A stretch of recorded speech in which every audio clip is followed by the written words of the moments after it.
Everyone knows the Munsters as TV's most lovable monster family. Everyone knows the Munsters as TV's most lovable monster family. But in 1965, one episode went too far.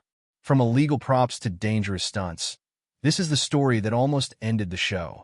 What happened that day was so shocking, the footage was locked away forever. Now we're exposing the real reason this episode never made it to air and why the cast refused to talk about it for decades. The idea for the Munsters didn't start in the 1960s. It actually began in the 1940s when animator Bob Clampett, famous for Looney Tunes, came up with a concept for a cartoon about a funny monster family. He worked on it for years, but it never took off. The idea just sat there waiting for the right moment. That moment finally came in the early 1960s. Comedy writers Alan Burns and Chris Hayward, known for their work on Rocky and Bullwinkle, pitched a similar idea. They were inspired by Charles Addams's New Yorker cartoons, which featured a creepy but lovable family. But instead of creating something completely original, they turned to Universal Studios. Universal owned the rights to classic monsters like Frankenstein and Dracula. They saw an opportunity to bring these famous creatures into a sitcom. That decision shaped everything. Herman Munster became a Frankenstein-style father with bolts on his neck and a clumsy but lovable personality. Grandpa turned into a comedic version of Count Dracula. The family lived in a giant rundown mansion on a quiet suburban street. To them, they were just a normal family. To everyone else, they were terrifying. Writers Norm Liebman and Ed Haas took this concept and brought it to life. They wrote the first pilot, Love Thy Monster, which introduced the characters and the show's satirical tone. The monsters weren't trying to be scary. They just wanted to live like any other American family. That was the heart of the comedy. The timing was perfect. In the early 1960s, classic monster movies were making a comeback. Universal had started re-releasing its old horror films, and audiences were falling in love with them all over again. The idea of mixing monsters with sitcom humor was exactly what TV needed. Universal Studios played a major role in shaping the show because they owned the classic monster designs. They could use them without any legal issues. This gave the show a unique look that felt connected to Hollywood's famous horror films. The studio also provided top-notch makeup and special effects. Bud Westmore, a legendary makeup artist, worked on the series. He made sure Herman, Grandpa, and the others looked like real movie monsters while still being expressive enough for comedy. Beyond the visuals, Universal's influence extended to the show's tone. Instead of making fun of horror movies, the Munsters celebrated them.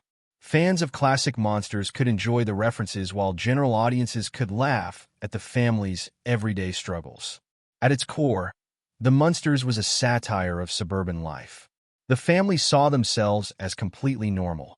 They had dinner together, went to work and school, and worried about everyday problems. But because of their monstrous appearances, they constantly confused and frightened their neighbors. The show played with this contrast in clever ways. The show also poked fun at traditional family sitcoms. In one episode, Lily encourages Herman to have a serious father-son talk with Eddie, just like Dad's and Father Knows Best or Leave It to Beaver. But Herman's advice is so ridiculous that the moment turns into a joke. The show played with these sitcom cliches in a way that was fresh and funny. Meanwhile, Fred Gwynne and Al Lewis didn't just play Herman and Grandpa Munster. They were the heart of the show. Their journey to the Munsters started years before on a different sitcom called Car 54. Where Are You? They played mismatched New York police officers, and their chemistry was undeniable. Audiences loved them together. More importantly, they became close friends in real life. That bond carried over when the Munsters came along. In early 1964, when casting began, producers knew right away who should play Herman and Grandpa. Gwynne and Lewis were the first ones chosen. Their friendship made the monster family feel real. Transforming Gwynne into Herman wasn't easy. He wore heavy boots with 4-inch lifts and layers of padding. In total, his costume added 40 to 50 extra pounds. The heat from the studio lights made things worse. He once lost 10 pounds in a single day of filming. Despite all that, he gave every scene his best. His deep voice, goofy laugh, and childlike charm turned Herman into one of the most unforgettable TV characters of all time. Off-screen, He and Lewis stayed close long after the show ended.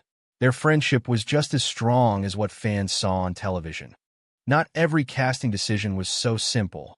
Originally, the monster matriarch was named Phoebe, and she was played by Joan Marshall. But there was a problem. She looked too much like Morticia Addams from The Addams Family, a competing show that was about to air. Executives worried audiences would mix up the two series, so they decided to make a change. They scrapped the character of Phoebe and replaced her with Lily Munster.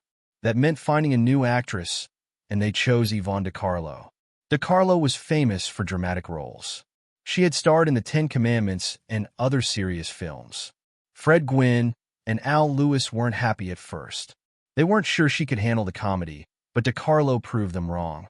She was given one simple direction: play Lily like a classic 1950s housewife, just with a gothic twist. She understood exactly what to do. Her elegance and charm balanced out Herman's goofy nature. Within no time, she became an essential part of the Munster family. Butch Patrick, who played Eddie Munster, wasn't the first actor cast in the role. In the original unaired pilot, Eddie was played by Nate Derman. That version of Eddie was a bratty troublemaker. It didn't fit with the show's lighthearted feel, so they made a change. When Patrick stepped in, he gave Eddie a more lovable personality. He was mischievous but never mean. That made him more relatable to young viewers, which helped the show connect with families. For Patrick, the Munsters was more than just a job. It was a huge part of his childhood. Working with Gwynne and Lewis taught him important lessons about acting. He has spoken fondly about those years, remembering how much fun it was to be on set. Even after the show ended, he carried those memories with him. The role of Marilyn Munster also changed early on. At first, she was played by Beverly Owen, but she left after 13 episodes. She had never wanted to take the role in the first place. She had been tricked into signing a contract and felt miserable on set. Sometimes she even left in tears. Eventually, she found a way to break her contract, and producers had to find a replacement. That's when Pat Priest stepped in. Priest fit in perfectly. Marilyn was the only Munster who looked like a typical young woman, but she never saw her family as strange. To her, they were completely normal. That contrast made for some great comedic moments. Her presence also helped balance the show, giving viewers someone to relate to. Over time, Priest built strong connections with her co-stars, and her version of Marilyn became just as memorable as the rest of the Munsters. Meanwhile, the Munster house at 1313 Mockingbird Lane wasn't just a setting. It was a character in its own right. The house looked like something straight out of an old horror film, but it had a charm that made it feel like a real home. Its design took inspiration from Victorian-era mansions, especially the ones in San Francisco, but it had a darker, spookier look to match the Munsters' monster heritage. The exterior of the house was actually a combination of a real building and a Hollywood set. Universal Studios had a backlit house that was modified to become the Munsters' home. The interior was built on a sound stage where every detail was carefully designed. The grand staircase, the dusty chandeliers, and the basement laboratory all played a role in the show's humor. The house had secret passages and hidden rooms that often became part of the story. Sometimes Herman would accidentally smash through a wall. Other times, Grandpa's experiments would go horribly wrong in the basement. The show's connection to Universal's classic horror films was obvious. Many details in the house were inspired by movies like Frankenstein and Dracula. The influence of these films made the house feel like a perfect mix of spooky and silly. It looked haunted, but it was never actually scary. The behind-the-scenes work on the Munsters was just as challenging as what appeared on screen. The cast had to deal with long makeup sessions, heavy costumes, and the difficulty of performing under hot lights. Fred Gwynne's costume made filming especially tough. The weight of his boots and the layers of padding made even simple movements a struggle. Yvonne De Carlo's dresses, while beautiful, were difficult to move in. One of the wildest pieces of Munsters history is the Dragula, a car that looks like something straight out of a Halloween fever dream. It was built from an actual fiberglass coffin. The idea came from the 1965 episode Hot Rod Herman, where Grandpa Munster needed to build a dragster to win back the family's other car. But getting the coffin wasn't easy. At the time, California law made it illegal to sell one without a death certificate. Richard Corks, who worked with car designer George Barris, had to be sneaky. He found a funeral home that was willing to make a deal. They left the coffin outside the back door at night, no questions asked. Once they had it, the rest of the car came together fast. A 289 cubic inch Ford the Fifth 8 engine gave it 350 horsepower. The exhaust pipes looked like a church organ. The back tires were huge Firestone racing slicks. The front wheels were tiny and came from an old buggy. Each hubcap had a silver spider just to make it extra creepy. The car appeared in the movie Munster, Go Home, and at least 5 versions were built over the years. Some ended up in museums. Others landed in private collections. And then there was the Munster coach. If Dragula was built for speed, the Munster coach was built for style. George Barris, the same man who designed the 1960s Batmobile, created this one too. He used 3 1926 Model T bodies and stretched them over a 1927 touring car chassis. The Munster coach became just as famous as the show itself. It appeared at parades, exhibitions, and even ended up in private collections. Behind the scenes, the cast had their own struggles. Al Lewis, who played Grandpa Munster, had to deal with a problem no one expected. His prosthetic nose was much longer than the one most fans remember, but there was an issue.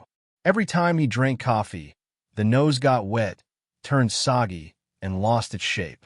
It became such a hassle that the makeup team finally shortened it. The unaired pilot of the Munsters was called My Fair Munster, and it played a big role in shaping the show. It was filmed in late 1963 as a way to sell the series to networks. This early version was different from what eventually made it to air, but it helped set the foundation. One of the biggest surprises was that it was shot in color. At the time, TV was moving toward more colorful productions, so it made sense. But that changed when the show was officially picked up. Filming in black and white not only saved money, but also gave the series a classic horror feel, making it look like the old monster movies Universal was known for. The pilot was filmed on Universal's backlit, using the same suburban street scene in Leave It to Beaver. That was part of the joke. The Munsters were supposed to be just another ordinary family, but they lived in a haunted-looking house with a pet dragon. The contrast made everything funnier. The script was written by Norm Liebman and Ed Haas, and Norman Abbott directed this early version. It had all the right pieces, but a few things needed to change before the show was ready for television. One of the biggest differences was the casting in the pilot. Joan Marshall played Phoebe Munster, a character who was later renamed Lily and played by Yvonne DiCarlo. Phoebe looked and acted a lot like Morticia from the Addams Family, which made the producers rethink the role. They wanted Lily to be spooky, but also warm and motherly. Changing the actress helped strike that balance. Eddie Munster was also different. He was played by Nate Derman, and his version of Eddie was far more aggressive. He snarled, acted wild, and had a mean streak that made him seem less like a mischievous kid and more like an actual monster. When the show moved forward, the producers replaced him with Butch Patrick, who made Eddie more playful and relatable. He was still a werewolf boy, but now he felt like a real sitcom kid rather than a creature from a horror movie. Herman and Grandpa Munster stayed the same. Fred Gwynne and Al Lewis were already cast in the pilot, and their characters were pretty much set. However, Herman was played a little differently. He wasn't as goofy or lovable yet. In this version, he was more serious and had a deeper voice, making him seem more like a classic Frankenstein monster than a clumsy but kind-hearted dad. That changed when the show was picked up. They softened his personality, making him funnier and more charming. The tone of the pilot also felt different. The humor was there, but it leaned more into horror. Even the music was changed. The theme song in the pilot had a surf rock feel, which gave it a playful energy, but it didn't quite match the spooky tone of the show. The final version had a brass-heavy theme that became one of the most recognizable TV songs of all time. Despite its differences, the pilot did what it needed to do. It helped Universal Studios pitch the Munsters to networks, showing how horror and comedy could mix in a family sitcom. CBS liked the idea, but wanted some changes. They asked for different casting, a black-and-white format, and a shift toward comedy. These adjustments made the Munsters a huge success. Today, the unaired pilot is available on DVD, allowing fans to see how the show evolved. It's a rare glimpse at an early version of something that became iconic. The Munsters wasn't just a funny show about a monster family. It had something to say beneath the jokes and slapstick. It tackled big ideas about acceptance and what it means to be different. The monsters looked scary, but they were kind, loving, and completely normal in their own eyes. The world around them, however, didn't always see it that way. One episode that captured this perfectly was Operation Herman, which aired in 1965. Eddie Munster had a tonsillectomy and was resting in the hospital. Herman, being the devoted father he was, wanted to see him. The problem was that his towering figure and Frankenstein-like face made sneaking in nearly impossible. What followed was classic Munsters humor. Misunderstanding, slapstick, and a hospital staff convinced Herman was a patient who had wandered off. But there was more to the episode than silly gags. At one point, Lily suggests Herman have a heart-to-heart talk with Eddie. It was the kind of moment that often happened in family sitcoms of the time. Lily even referenced Father Knows Best, a show known for its perfect all-American family. Herman, in his usual clueless but lovable way, replied that such talks were usually handled by Donna Reed on The Donna Reed Show. It was a small joke, but it showed how the Munsters saw itself. It wasn't trying to be the perfect, polished sitcom. It was something else, something that understood what it was like to feel out of place. This theme showed up in many episodes. In My Fair Munster, a neighbor complains that the neighborhood was nice until the Munsters moved in. The line was played for laughs, but it reflected a real issue many families faced in the 1960s. Discrimination simply for being different. Another episode, Munster Masquerade, took the idea even further. Marilyn Munster, the only normal-looking family member, had a boyfriend. His parents were excited to meet her until they saw her family. The moment they realized Marilyn came from a house full of monsters, they wanted nothing to do with her. The joke worked because it flipped expectations. Marilyn was the odd one out in her family, but to the outside world, she was the only one who belonged. The message was clear. People judge others based on appearances, and sometimes those judgments are unfair. One of the most powerful moments in the entire series came in Eddie's nickname.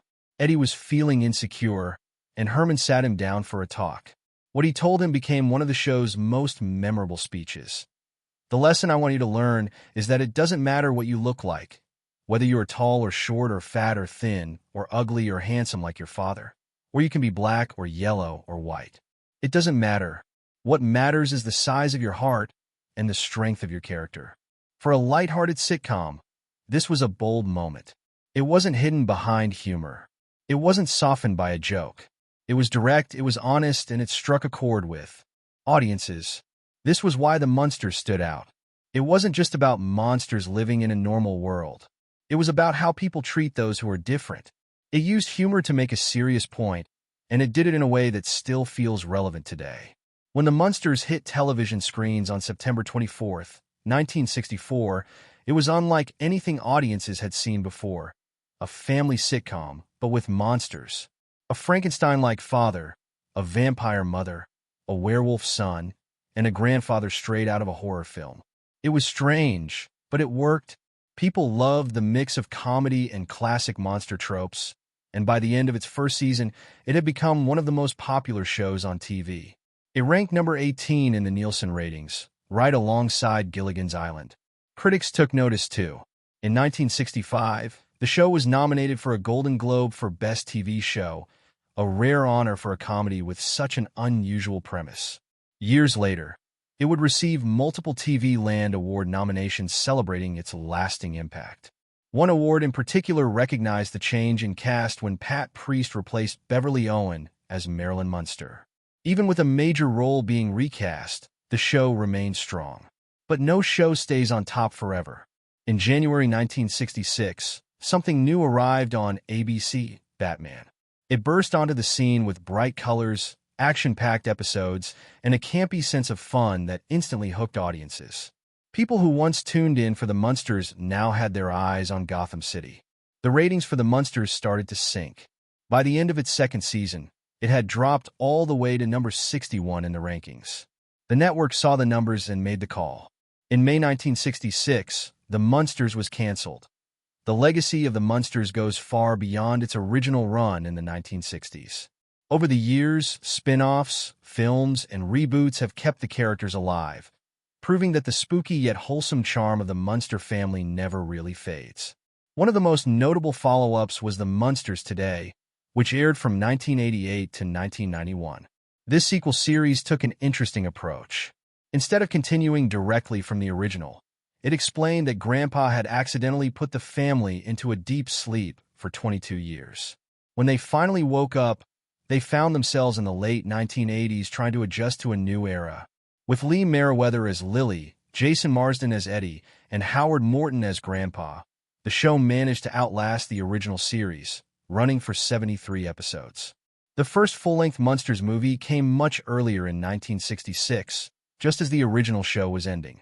Munster, Go Home hit theaters, and this was the first time audiences saw the Munsters in color, which made their eerie yet endearing appearances even more striking. The film's plot had Herman inheriting a British manor, leading to a wild adventure in England complete with scheming relatives, a hidden treasure, and a drag race. It kept the spirit of the series intact, with Fred Gwynne, Yvonne DiCarlo, and Al Lewis reprising their roles as Herman, Lily, and Grandpa. Attempts to revive the franchise continued with several made-for-TV movies.